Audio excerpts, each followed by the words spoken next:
Hi there, Dr. Vanderkolk.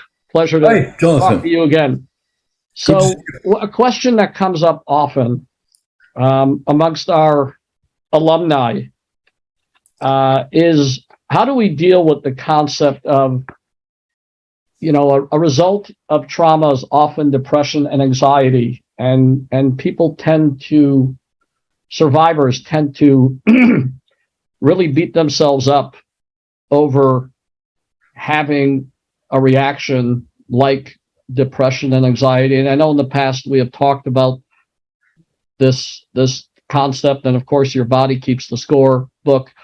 I was wondering how do you view depression and anxiety, and how as a survivor to view the concept of depression and anxiety as, dare I say, perhaps a helpful tool instead of what it tends to look like, which is completely debilitating and destructive.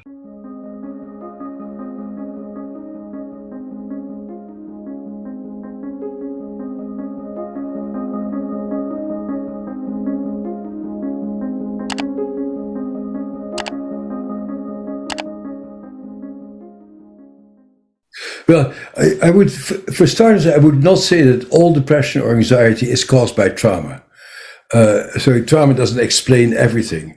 But from a trauma point of view, is that we adapt ourselves to our circumstances.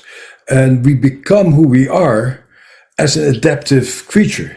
So if you grow up with a lot of safety and time to explore and to play, you get a brain that explores and plays because it's not worried about anything.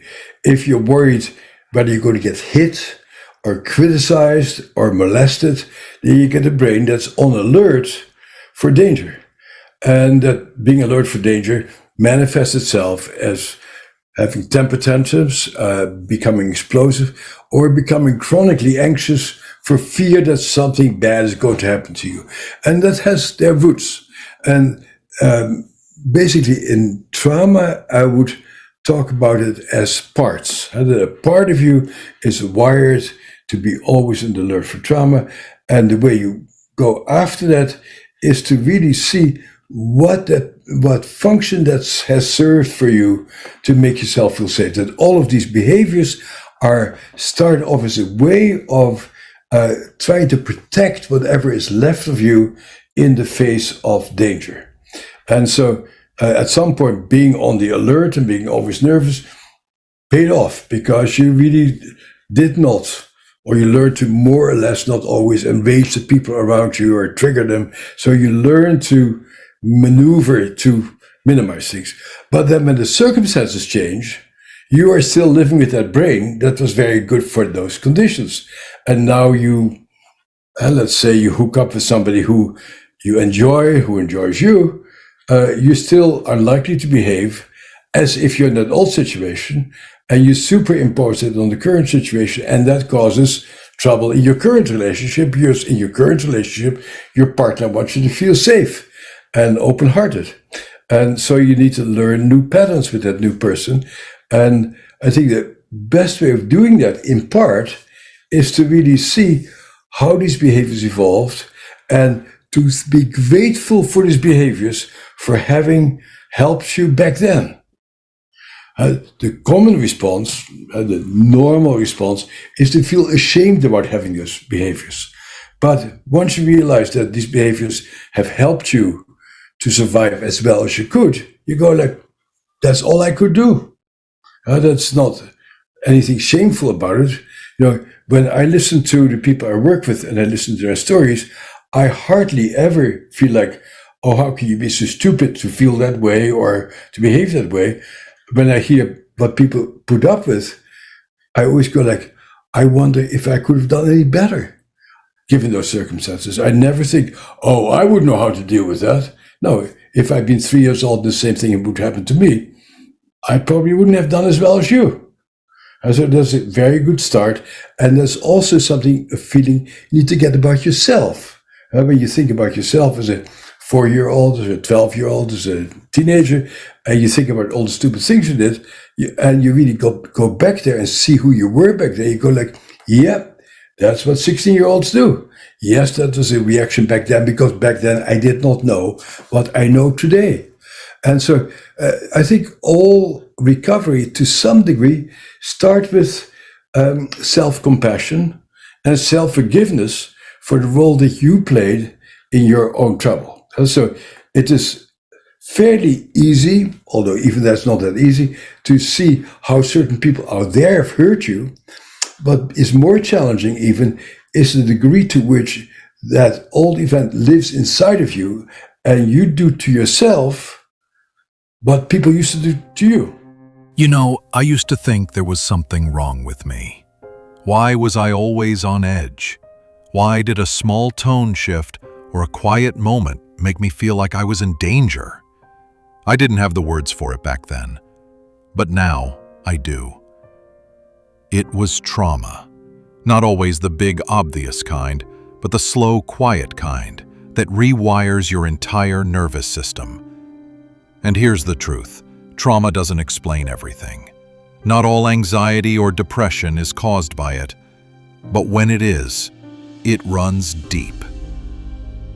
I became an expert at sensing danger before it even arrived. Not because I wanted to, but because I had to. I learned how to stay small, avoid conflict, anticipate moods, all in the name of survival. Back then, that hyper-alertness served me. It kept me safe in environments where love came with conditions. But now I live in a different world, with different people who love me. But my body, my reactions, they haven't caught up. And that's the hardest part. You end up reacting to the present as if it's still the past. You expect danger, even in safe spaces. You shut down love, even when it's real. But here's what changed everything for me. Realizing that these old behaviors weren't shameful. They were protective. They helped me survive. And when I look back at who I was as a child or a teenager, I don't feel shame anymore. I feel compassion. That's where healing begins. Not in blaming ourselves for what we became, but in thanking those parts of us that kept going, even when it was hard. Now, every time I catch myself reacting from that old place, I don't say, "What's wrong with me?" I say, "Thank you, but I'm safe now." And slowly, I'm learning to live like it. So maybe people are always berating you for being bad. And now, guess what? You have a voice in your head that's always berating you for feeling bad. That's probably even worse than what happened originally. So to become aware of how these old ways of dealing with really tough stuff continues to run the show.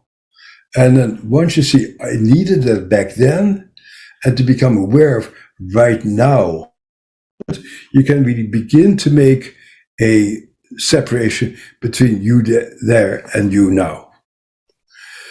But it's basically important to realize and to fully appreciate that the way you feel right now was adaptive back then, but now maybe we can do some new things. So that's perfect and amazing. And I would then ask you one more question. Someone is watching this video. It's 1:30 p.m. on a Wednesday or Thursday. They're feeling severely depressed. Can you run through a short internal conversation one might have with themselves on a practical level? I think that's the concept of obviously talking to the parts or the inner child, etc., is something we've read about, we've heard about, we obviously discuss throughout the Fresh Start program. Sometimes the words or that little conversation is the tricky part. If it was you, or at those moments where maybe you do feel anxiety or depression or some strong emotion, what would a conversation internally look like for 20, 30, 40, 50 seconds? How would we actually talk to that part of us that, as you said, protected us and enabled us to get to where we are today.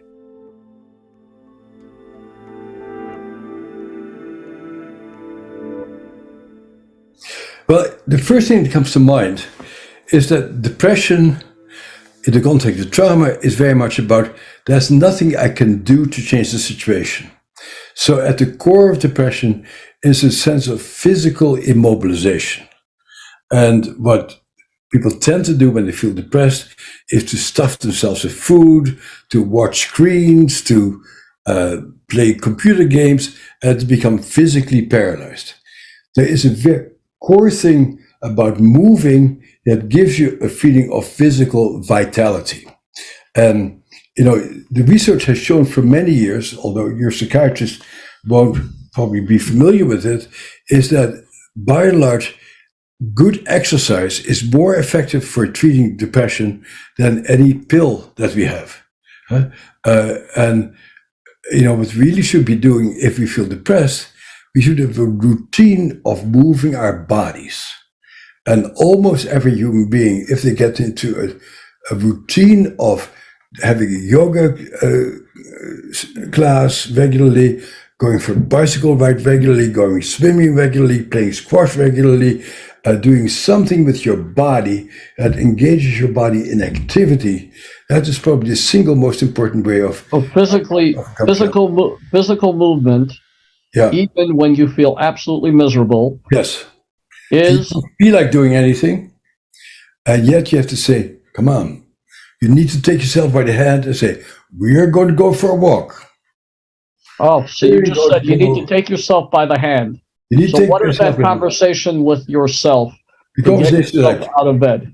I know you feel like nothing will make a difference, but I know that if I walk up that hill 3 times today, I'm going to feel better when I do that because my body will regain a sense of vitality.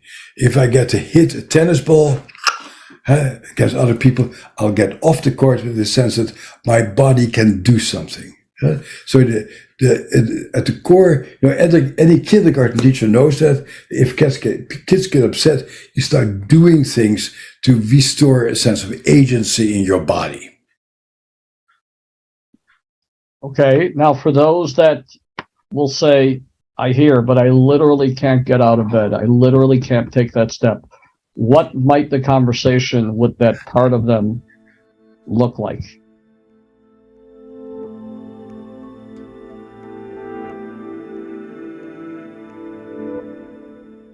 I would say, I know that most of you feels that way, but see that if there's a part of you that wants to care enough for you to know that lying in bed is going to kill you. And I know that I don't feel like doing it, but I have to do it. In the same way that even in your organization, there may be days that your staff may not feel like coming to work. Now, and we can't always do what we feel like doing. Sometimes we have to go like, I need to show up. And so it's very important to learn to show up for yourself. And even though you may feel like, I feel terrible, I just want to pull the blankets over my eyes and disappear, to say, good, I feel that, notice what that's like, and now what happens when I get out of bed and I walk up the hill. Of course, what's very useful for people, ideally, you have a buddy who says, let's go walking today at 11 o'clock. So many people who I know who are survivors have buddies with whom they regularly walk or with regularly go to a yoga class or something. But you need to engage your system. You cannot get yourself out of depression just lying there thinking beautiful thoughts or taking the right pill. You need to actually restore vitality in your body. There's an issue that comes with helplessness, is a feeling like there's nothing I can do to make myself feel better, so you do it for me. But at the end, unless you're a baby, you're in charge of your life. And nobody can make you feel better. At the end, it is our job to take care of ourselves. And you see this all the time in relationships that people can't stand themselves, but they say to their spouse, "You have to love me." "Oh, you don't love me." And then you go like, "Actually, do you love yourself?" So when you feel helpless, you want other people to do for you what you can't do for yourself. But sometimes you have to say, at the end, it is me who has to do it. So you can be sensitive, understanding, and loving to that part of us that has been protecting us for 20, 30, 40, 50 years. And at the same time, you could say, but sweetheart, Shefala, we do have to go for a walk now because I know it's the right thing that you need right now. Right. What is oftentimes left out in the discussion of trauma is the word pleasure. Because when you feel traumatized, you feel so little pleasure. You ever wonder why some of us don't panic, even when everything's falling apart? It's not strength, it's trauma. When you grow up in chaos, pressure becomes your normal. You learn to shut down instead of explode, to freeze instead of fight, to feel nothing, because feeling everything was once too dangerous. So now, when things go wrong, I go quiet. I don't react, not because I'm calm, but because I'm numb. People call it composure, but honestly, it's just survival. The worst already happened, so what's one more emergency? But here's the truth. Healing isn't about learning to take on more. It's learning I don't have to. I'm allowed to feel now. I'm safe enough to stop surviving and finally start living. And I think part of our job as a traumatized person, and again, nobody can do this for you, is to cultivate pleasure. What gives me a sense of accomplishment? What gives me a sense of pride? What gives me a sense of feeling that I'm living in a living body? And it's really helpful to take that inventory. It's nice if somebody does that with you and say, remember, what do you remember makes you feel good? Well, at one time I climbed up Mount Washington with a bunch of friends. It was really hard and my knees were sore. But when we came down, boy, we really felt we had accomplished something really very big. Israeli army is a very good example of a whole nation involved in challenging physical things, but also a nation that feels very proud about having been able to accomplish those physical things. So maybe the question isn't just, what's wrong with me? Maybe it's also, what makes me feel alive? Healing from trauma isn't just about revisiting the pain. It's about reclaiming joy. It's about remembering what once made you smile, sweat, laugh, and feel proud to be in your own body. You may not be climbing mountains today, but even the smallest step, one walk, one stretch, one spark of curiosity can remind you that you're still here, still capable, still becoming. And the best part? You don't need to do it perfectly. You just need to begin. Because underneath all the pain, there's still a version of you waiting to feel alive again. And that version is still possible, still worth fighting for, and absolutely still within reach.